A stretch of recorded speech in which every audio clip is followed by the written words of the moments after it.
No gods. The state has proven that there is no gods. You cannot erase God with an edict. You are obsolete, Mr. Wordsworth. A lie.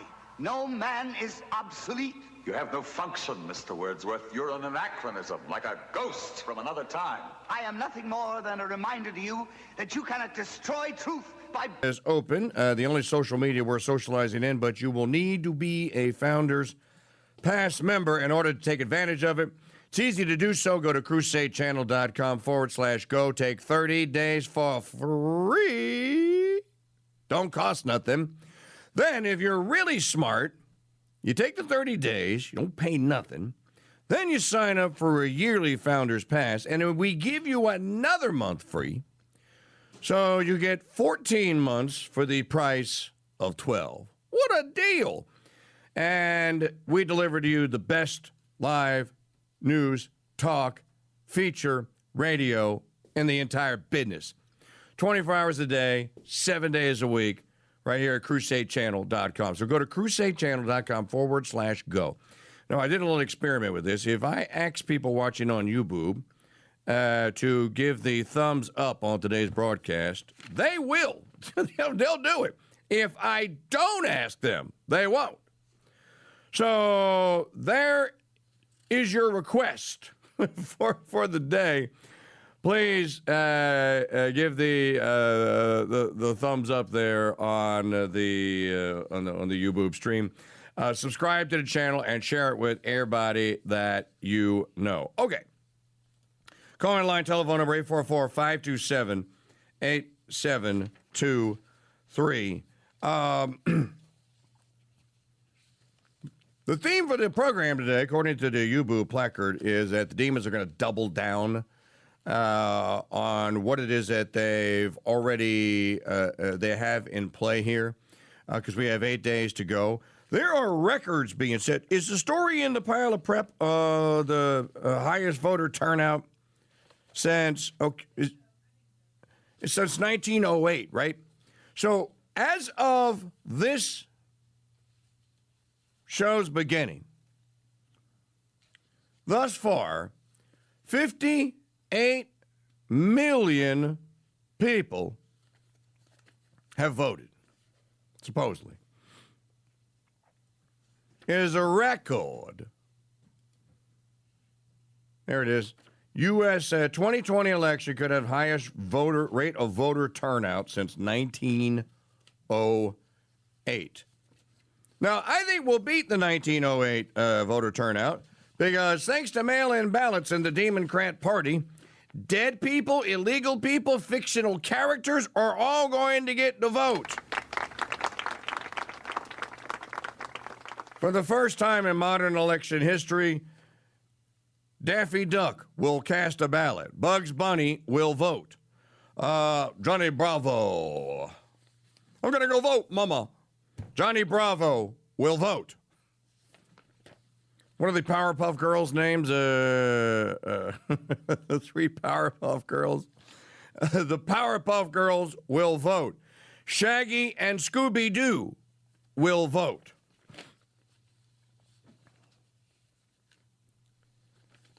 Highest voter turnout since 2020. Now, this is being spun by libtards in media as a boom for the Democrat Party. This means a Biden blowout. There's some clown that's on Twitter that Richard Barrett is following that is out there saying he's basically called Texas for Biden. Yeah, Texas is blue. Now, you people that live in Texas, did you know that? Texas has gone 48-45 for Biden and the remainder to the Libertarian Party candidate, what have you. Now, we didn't get our numbers guy on Friday to look at Texas because we don't think Texas is in play. It's not worth looking at. But I would be curious to know. And this is all based on a Dallas Morning News poll that surveyed supposedly 2,000 likely voters that says that that Biden is going to take Texas. Now, I know that comes as a shock to people that actually live in Texas.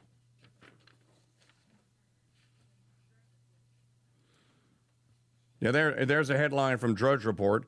Poll, Biden winning Texas. Trump, Senate slipping away. Obama, mock 60 Minutes performance. 5 Pence aides infected. Now, by the by, I'm just going to say this again for the benefit of people that may be listening or watching on YouTube for the first time.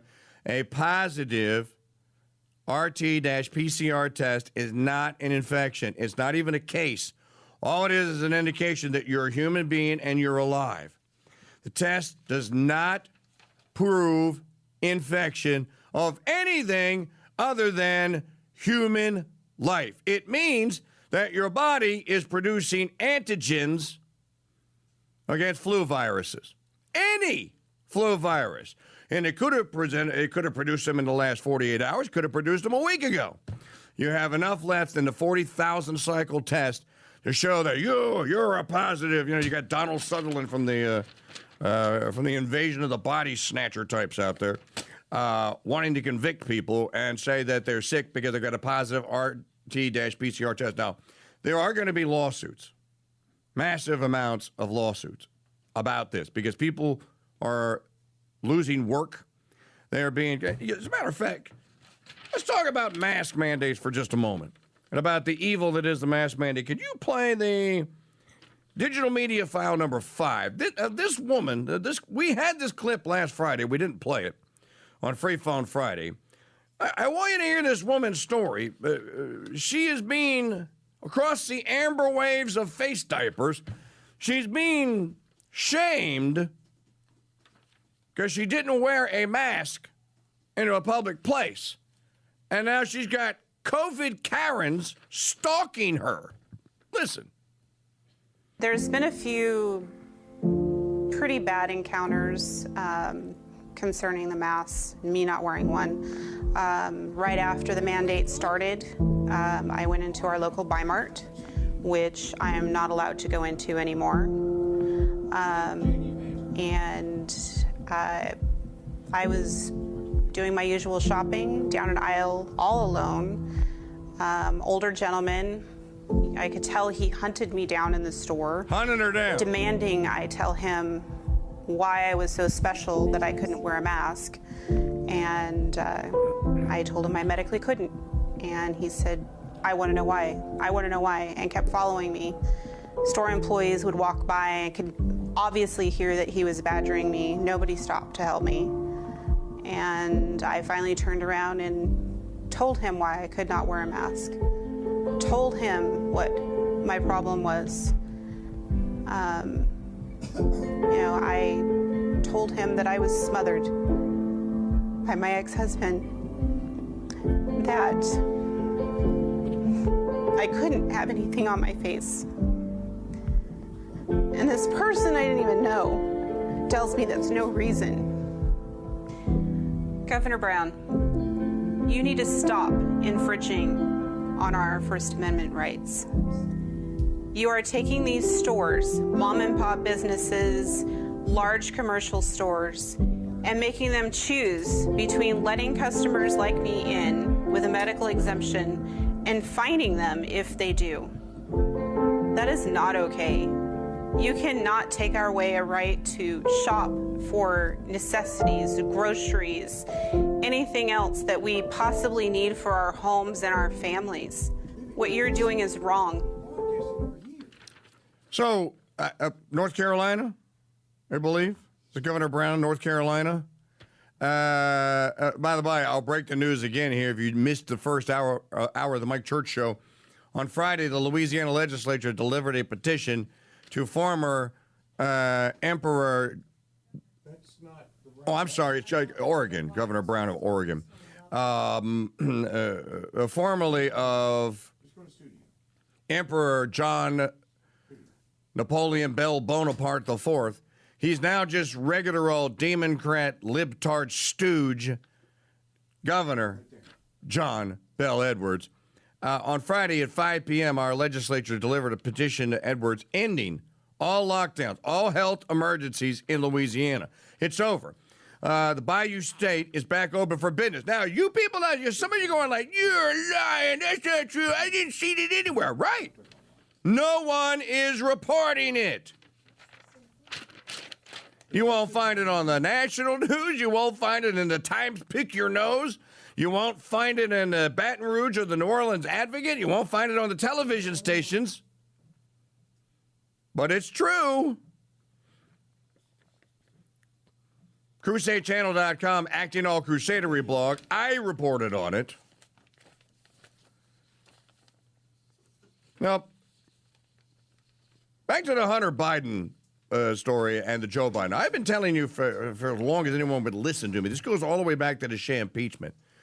When I had my conversations way back in December and January with the French and Italian journalists to put together UkraineGate.info, the 4-part series called Ukrainegate. I've been telling you guys that there's no doubt in my mind, and any reasonable person that looks at the evidence and looks at what's available, that former Vice President...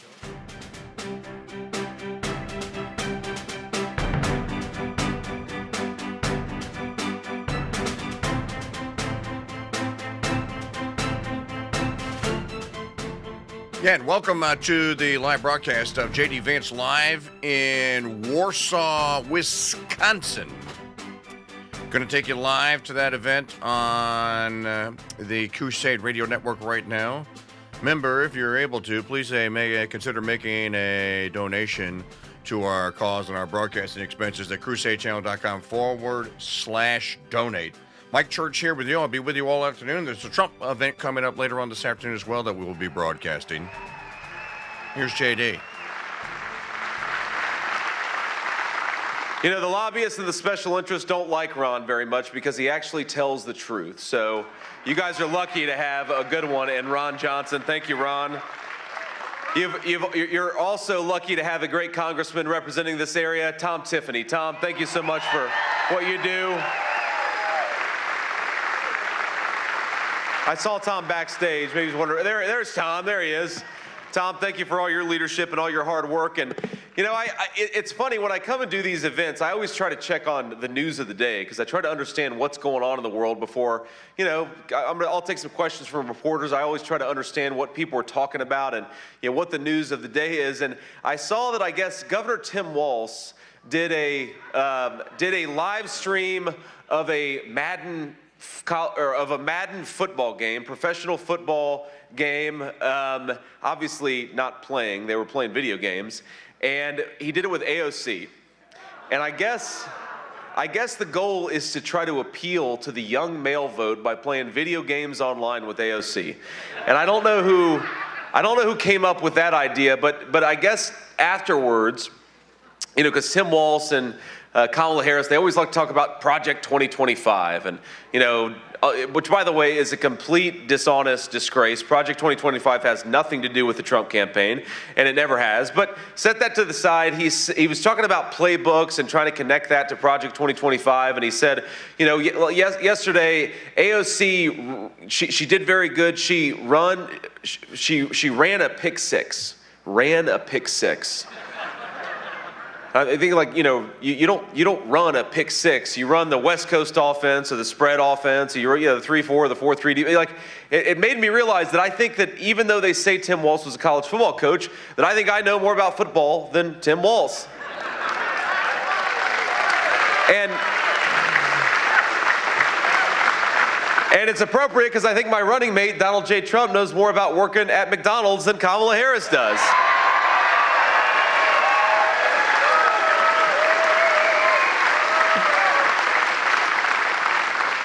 But I want to put a couple messages out there because it's really, really important that we get out there and run up the score as much as possible, not just on Election Day, but before Election Day. So I want to ask, and I saw President Trump last night. Did anybody watch the rally at Madison Square Garden? That was pretty cool.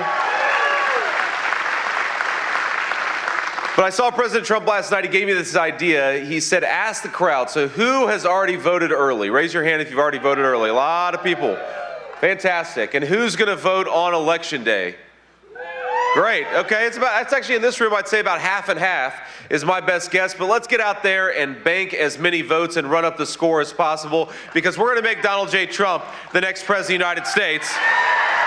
But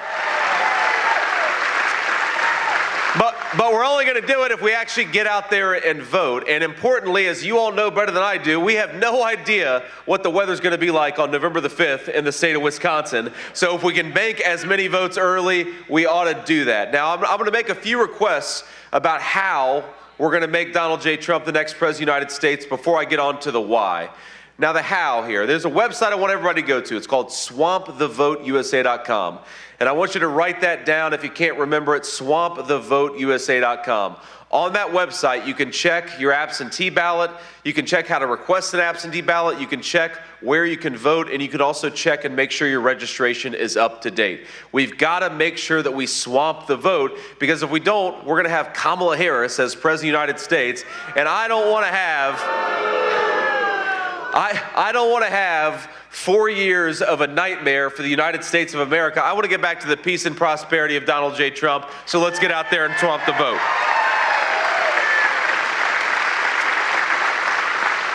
So I didn't even realize this actually until I looked at what I was going to talk about today. I didn't realize the margin was so small in the state of Wisconsin. This state was decided by 0.63%. That's 20,000 votes.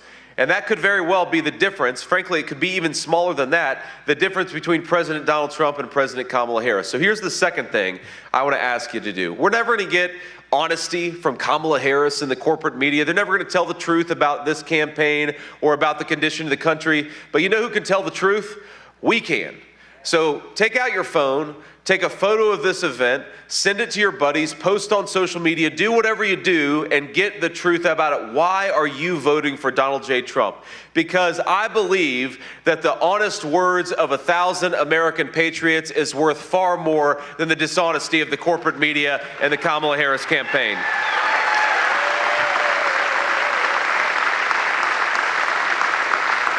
And I'll make the final request here, and that is that I want every single person in this hangar to get out there and vote 10 times. A few of you are like, what? We're Republicans. We only vote once. We do things the legal way.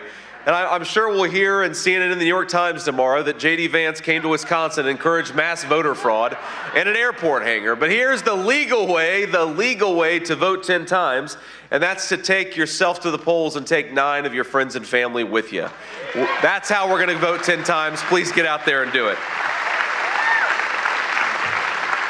And the reason we have to do this, my friends, is because, yeah, we can laugh and have a good time. And I will say that having watched way too many Kamala Harris events over the last few weeks, and I've, of course, participated in a whole lot of Trump-Vance events, we've got all the joy and we're having all the fun on the Donald J. Trump team. And that's a thing to be proud of. But we're also talking about some very serious business for the United States of America. I, for one, would like to raise my children in a country that is not flooded with 25 million illegal aliens.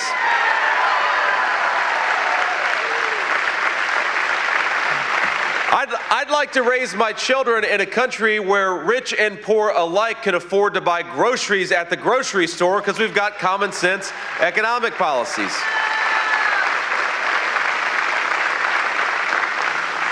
I'd like to get back to having a president who unleashes American energy. We're going to drill, baby, drill when Donald J. Trump is president of the United States.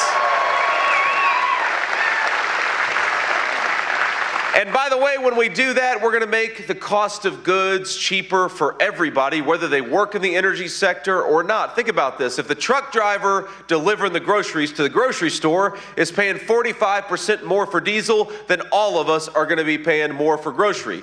If the guy delivering the lumber to the job site is paying 40% more for gasoline, then all of us are going to be paying more for that new house. We have got to appreciate that energy is the foundation of the American economy. And we've got an incredible contrast here, a choice for our country to make. Do we want to go with the leadership of Kamala Harris, who is promising and in fact already has done policies that make it harder to buy oil and gas from American citizens? She wants us to buy oil and gas from tin pot dictators all over the world. I want us to buy oil and gas from our own people in our own territory. We got plenty of it right here at home. Let's get it out of the ground and make it into useful stuff. And of course, we've got to get back to common sense economic policies that reward people who create jobs in the United States of America and reward the workers who keep our economy going. We've got to stop with the Kamala Harris approach of paying people not to work and rewarding companies that ship American jobs overseas. That doesn't make any sense. And while we're on the topic of workers, Ron, I don't know that I've ever seen a candidate in my life, even the ones who are dishonest and want to raise your taxes, they'll at least tell you that they're going to cut your taxes. Kamala Harris is the first candidate I've ever seen who goes around and says she wants to raise taxes on the American people. I've never seen anything like it.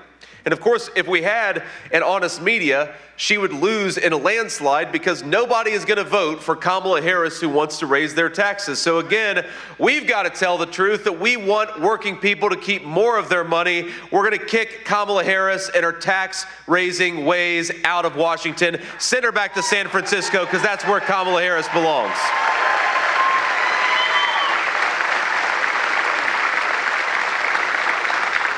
Now, just because of Kamala's ridiculous economic policies, it's worth taking stock of how much our fellow citizens have been suffering because we're not making good decisions. The cost of living in Wisconsin is up 20% thanks to Kamala Harris's policies. The price of groceries are up 25% thanks to Kamala Harris's policies. Credit card delinquencies are over 9% nationwide.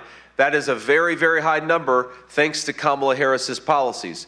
The average Wisconsinite has lost about $28,000 just since Kamala Harris took office. And that, by the way, may be the biggest tax increase of all, the hidden tax increase of unaffordability. Because when it costs you $28,000 just to afford the same stuff that you could have bought 3.5 years ago, that is making every single one of our citizens, rich and poor alike. It is making us poorer. It is making us a more impoverished country. It is making us less financially stable, and it's making American children, American parents, and American grandparents suffer. Let's get back to policies that are going to lower the cost of groceries, lower the cost of gasoline, and make the American dream affordable again. Let's get back to the leadership of Donald J. Trump.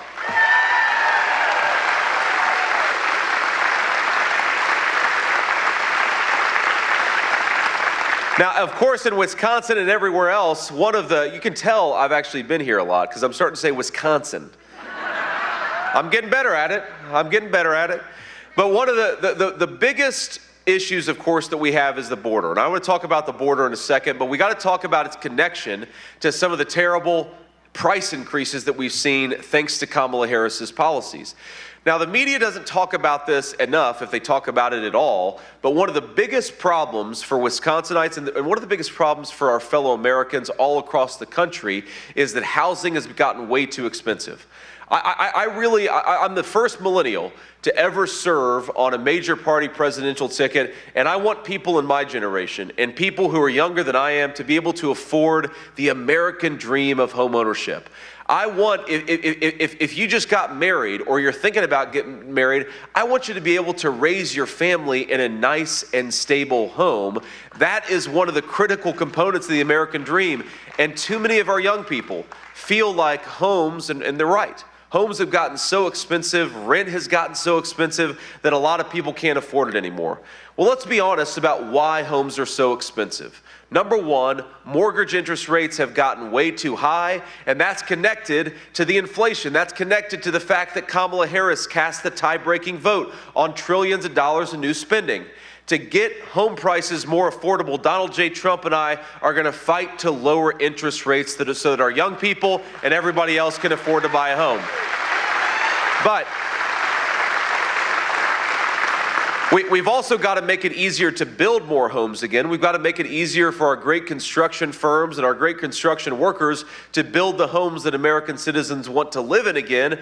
But we've also got to be honest, because it doesn't matter how many homes we build if we allow illegal aliens to live in homes that ought by right to go to American citizens, then we are never going to make home ownership affordable in the United States again. So here's the most important thing that we need to do to make sure that American citizens can afford to buy a home is make sure that American homes go to the American people, not to illegal aliens who have no right to be in this country in the first place.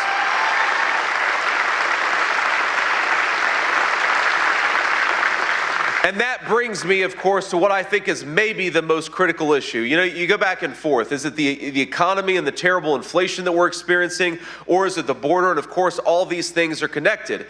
Because when Kamala Harris came into office, promising, bragging that she would open up the American southern border, she didn't think once and she didn't talk once about the effect that it would have on American citizens. Kamala Harris didn't talk about the fact that when you brought in thousands upon thousands of children into Wisconsin schools who don't even speak the local language, that it would make American children have a worse education. Kamala Harris didn't talk about the fact that when you brought in millions of people and they go to hospital emergency rooms all over our country, that the wait times in those emergency rooms would skyrocket for American children. Kamala Harris didn't talk about the fact that the Mexican drug cartels would be arrested as far north as rural communities in Wisconsin because she rolled out the red carpet and opened the American southern border. Kamala Harris didn't talk about those problems because Kamala Harris doesn't care about those problems or the American citizens who are suffering. We got to get back to an American president who puts our interests first, and that's Donald J. Trump.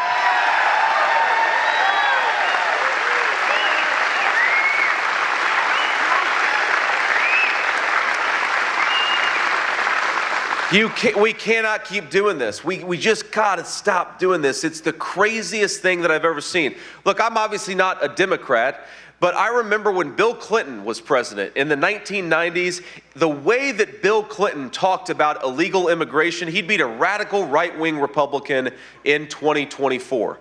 The media would call him a racist. They'd call him a xenophobe because Bill Clinton believed, criticized him on many other things, Bill Clinton believed that we ought to have a border.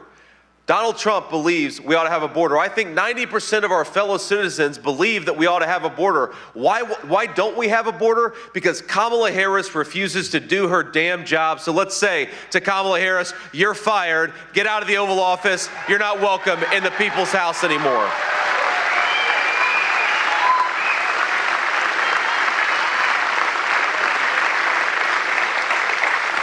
Now, I will say, as much as it bothers me that Kamala Harris is doing a terrible job, and as much as it really bothers me that she lies about the fact that she has all the connection in the world to these policies. You watch, again, I wouldn't recommend you do it because you lose about 20 IQ points, but if you watch a Kamala Harris rally, she will stand up before the crowd and say, on day one, we're going to tackle the affordability crisis affecting American citizens. On day one, we're going to make housing more affordable, and we're going to secure the southern border. And of course, anybody with an ounce of common sense is saying, day one was 1,400 days ago, Kamala. What have you been doing the whole time?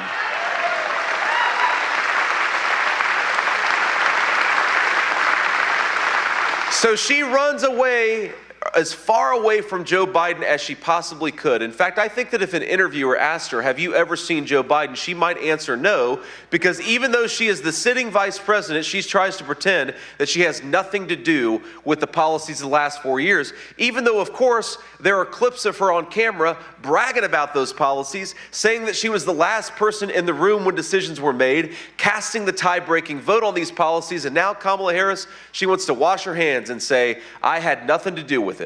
Well, luckily for us, luckily for the Trump campaign, while Kamala Harris tries to run away from the Biden administration's policies because they're so unpopular, she also occasionally will open her mouth and tell the truth. And I don't know if you've seen her interview that she did with The View a couple of weeks ago. I'm glad that most of you didn't see it. Look, I will never complain about running for vice president except about this one topic. I watch Kamala Harris on The View so that you don't have to. That is the sacrifice that I take upon myself, my friends. This is a life of service I've asked for. It's not always easy. Sometimes I got to watch Kamala Harris on The View. But look, the media says she only does softball interviews. Even the friendly media says she only does softball interviews. I think she's done one genuinely tough interview. And I know we've got a lot of baseball fans in the great state of Wisconsin. And the problem with a softball interview is that she's still got to be able to hit a softball. And I don't know that Kamala Harris could hit a T-ball based on the interviews that she's given, because they asked her, what would you have done differently than Joe Biden? And remember, the whole narrative of her campaign is that she's got nothing to do with Joe Biden. And she says, in a moment of apparent honesty, nothing comes to mind. Now, I said this last night, this could very well be the slogan of the Kamala Harris campaign. Nothing comes to mind.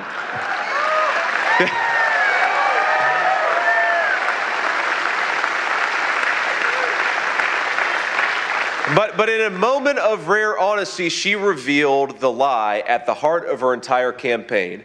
Because if you're frustrated with grocery prices, and you have every right to be, if you're frustrated with the open border, if you're frustrated with the disastrous withdrawal from Afghanistan, if you're frustrated with the fact that our schools too often indoctrinate our children instead of educating our children,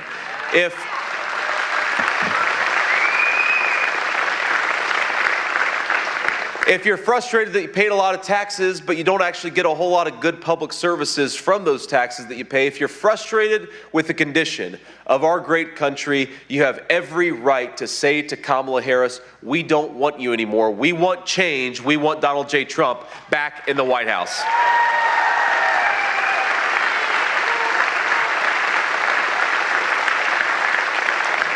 Now, I will say another moment of bipartisanship here, that I do feel sometimes bad for Governor Tim Walz, because I get to go around and defend Donald Trump's record, and he has to defend Kamala Harris's record. I mean, that is a tough job. But think about this. When I go around talking about Donald Trump's record, we don't try to hide from it. We don't try to pretend that it was somebody else's record. We're proud of Donald Trump's record because Donald Trump delivered peace and prosperity for the American people. It's very simple.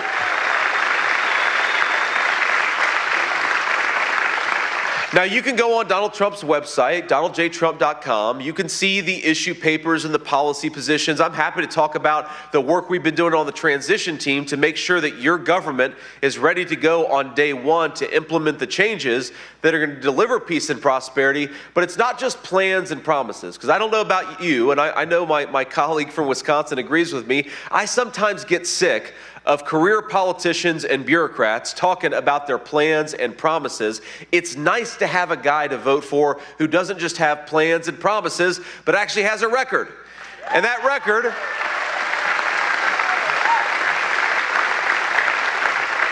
record is that he fought back against the Chinese and other theft of our manufacturing base. I know in Wisconsin we care a lot about our proud tradition of American manufacturing and American craftsmanship. Donald Trump, for the first time in 40 years, said no more theft of the American middle class, no more theft of our industrial base, and that was a very, very big and successful thing. Now, of course, while he did that, inflation was at 1.5%, the lowest that it had been in 40 years, and take-home pay was rising faster than it had in a generation. That was the Donald J. Trump record. We also had a secure southern border. We had everything, and look, nothing's ever going to be perfect, but we had the most successful 4 years of governance that we have had in my 40 years of life, and I'd like to get back to it. I'd like to get back to common sense. I'd like to get back to peace. And I'd really like to get back to American citizens being able to afford to build a good life in this country that all of us love. But we're not going to get there unless we make Donald J. Trump the next president of the United States. So let's do everything that we can. Let's vote early. Let's vote by mail. Let's do what we have to do to get Donald J. Trump over the finish line, because when Donald J. Trump wins, more importantly, the American people, their checkbooks, their wealth, and their prosperity are going to win, and that's what we're all fighting for. Now,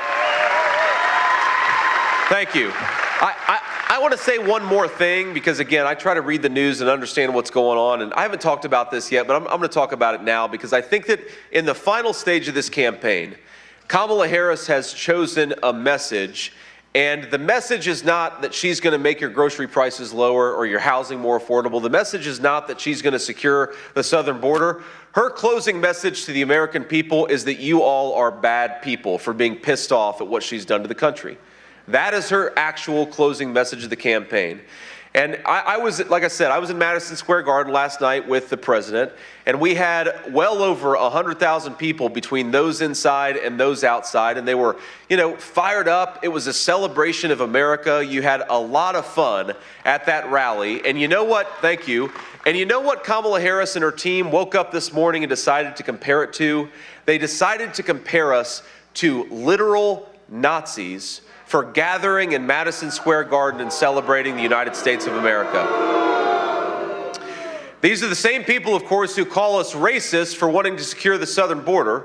They're the same people who have no plans, no ideas, and no solutions. All they have is hatred of their fellow citizens. And on November the 5th, I don't want us to just elect Donald J. Trump, the President of the United States. I want us to reject Kamala Harris and a ridiculous name-calling over actual governance.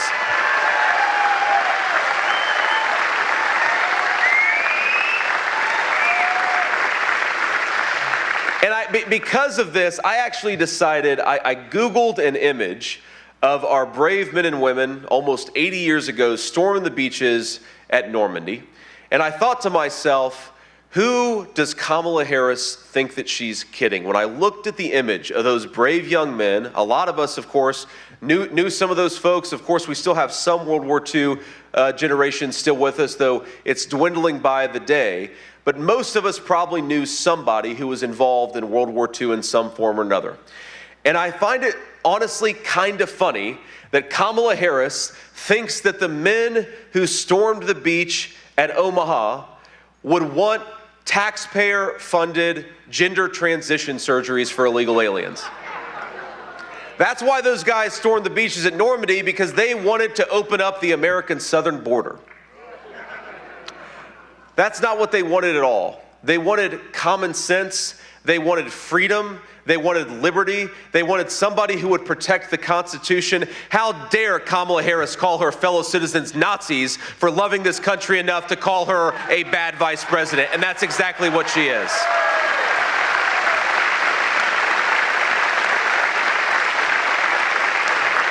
How dare Kamala Harris call her fellow citizens racist for not wanting their communities overwhelmed with fentanyl? How dare Kamala Harris call parents bad people for wanting their children to grow up in safe neighborhoods? How dare Kamala Harris call the American people bad for wanting an economy where they can afford to buy groceries and afford to put a nice roof over the heads of their children? I want us all on November the 5th, not just to make Donald J. Trump the next president, but to reject Kamala Harris and her broken politics, which is more about attacking her fellow citizens, dividing our fellow Americans, than proposing a positive agenda for how to govern. She is a disgrace. She is endangering the life of Donald J. Trump, and we're going to send her back to California where she belongs.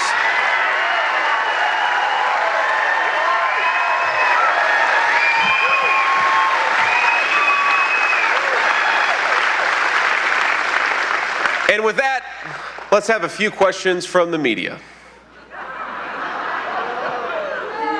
Hi, sir. Wyatt Williams with News 9 WAOW here in Wausau. How you doing, Wyatt? I'm great, sir. How are you? I'm doing good, man. Absolutely. Well, my question for you, if elected, what is the first thing you'll do to help Wisconsinites and other U.S. residents? Yes, sir. Well, I think the very first, the most important, and in some ways the easiest and immediate thing that we can do when Donald J. Trump takes over, because it doesn't require an act of Congress, is to really unleash American energy once again. We want to become energy dominant